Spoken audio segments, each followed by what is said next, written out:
Bilang ina, ano ang gagawin mo kapag may nakilala kang bata na inaabuso ng magulang?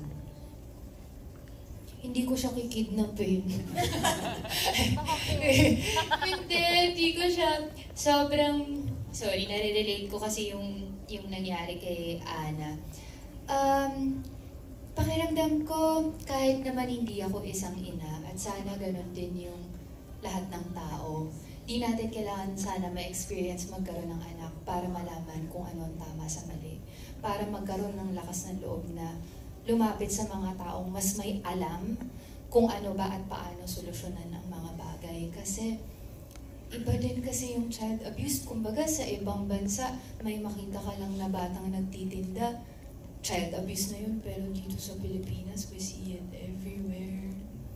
And minsan kahit kausapin natin sa kanila, parang na-ingrain na rin na normal na lang yung ginagawa nila. So, syempre dyan, kasama dyan yung prayers, pero syempre, kilos-kilos din. Huwag tayong magtatakip ng tenga, hindi tayo wala naman akong connection dyan eh. Lalo na kung first hand mong na-experience at nakikita. So ikaw, you're someone na who would do something, talagang magte-take action kapag may nakita kang bata na inaabuso. Yes, take action talaga. Kasi ang salita ng naawa ko, sana maligtas ko siya. Salita lang naman yun hanggat hindi mo ginagawa ng paraan. Napakalayo dun sa character mong kinaiinisan namin kanina pa. Oo. Sundutin ko na rin, Jenica, kasi nga ang daming talagang, kayo ni Christian, talagang inis na inis. Thank you. Sorry po. I guess hindi ko maililipat yung karakter if not because of our directors, Direk FM and Direk Dolly and si Tanix na talagang nagbigay ng oras para sagutin lahat ng mga tanong sa isip ko. Kasi nung una ko itong ginagawa, para akong sabog. Hindi ko alam kung paano ilalapat yung mga paa ko dun sa shoes ng character.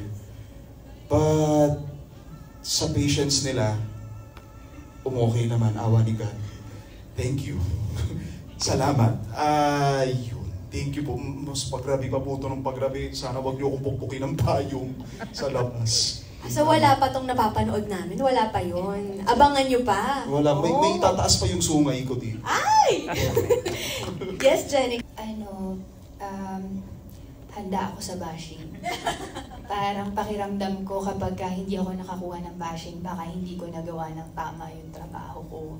Sana talaga sulit. Kasi yung role ni Sarah talagang mentally draining.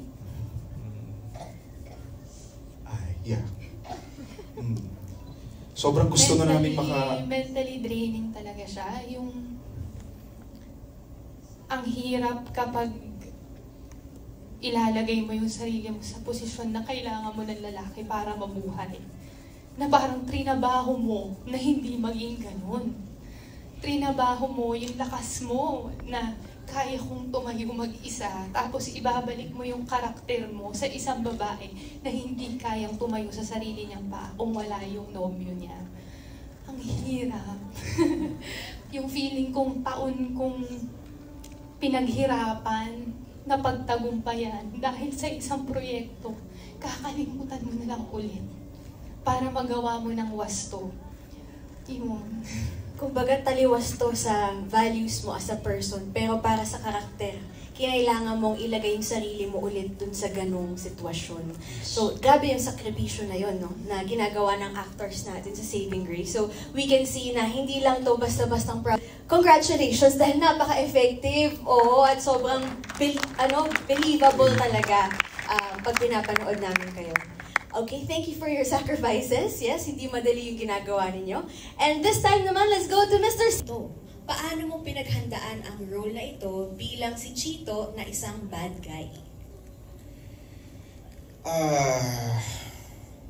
Una po siguro, hinanap ko yung tao, yung puso kay Chito. Kasi hindi, ako po kasi naniniwala ko, hindi, ang isang tao, hindi siya pinanganak na may sungay na. Hinubog siya ng mga tao sa paligid niya, hinubog siya ng mga pagkakataon sa paligid niya. Ayun yung, though,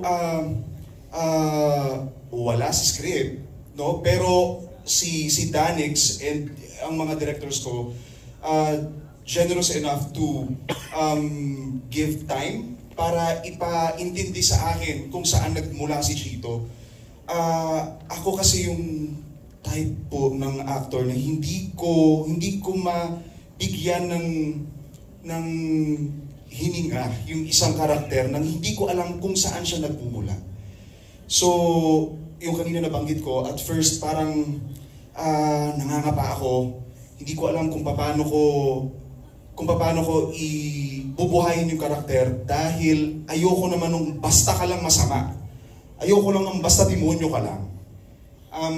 Gusto ko kahit siguro hindi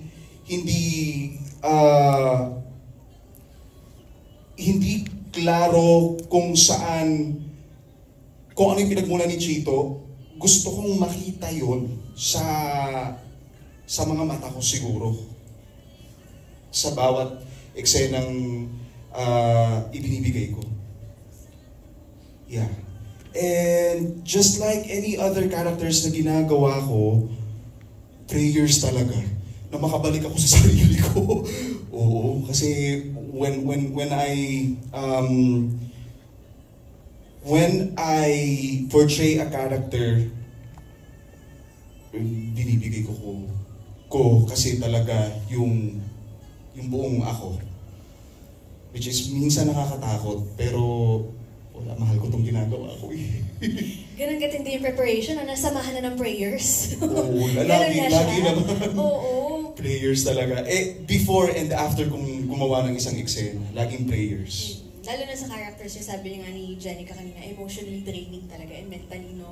Iba yung effect. Mm-hmm. Thank you so much, Christian.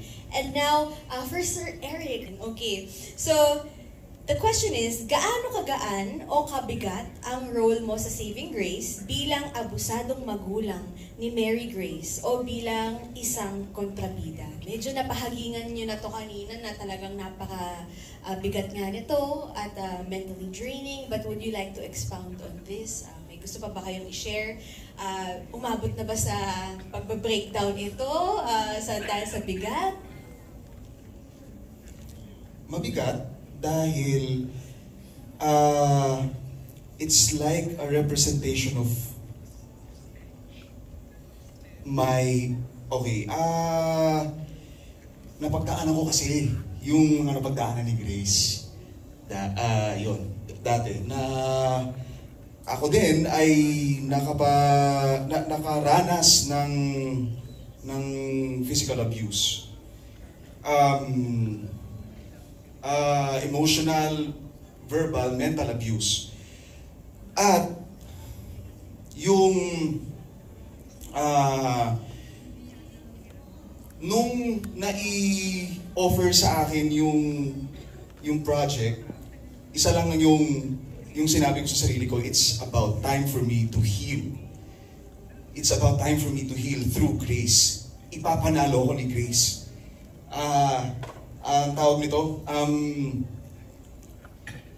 gusto kong husayan nung in-offer sa akin tong project, sabi ko talaga paghuhusayan ko to. Hindi dahil, ando na yung ang gagaling nung cast ng mga directors, husay nung pagkakasulat, pero paghuhusayan ko to dahil it's about time for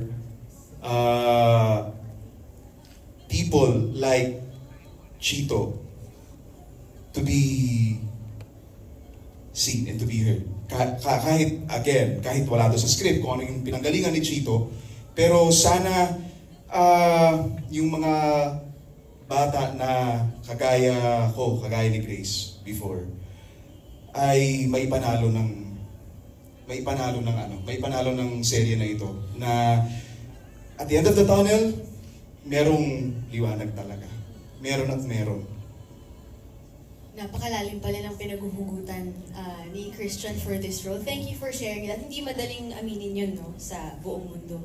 Pero inamin mo dito, Christian, thank you. And sana nga ganyan din yung ma-feel ng lahat ng mga dumadaan dyan o may pinagdaanan na katulad ng pinagdaanan nyo. Pag napanood nila itong Saving Grace, mag-heal.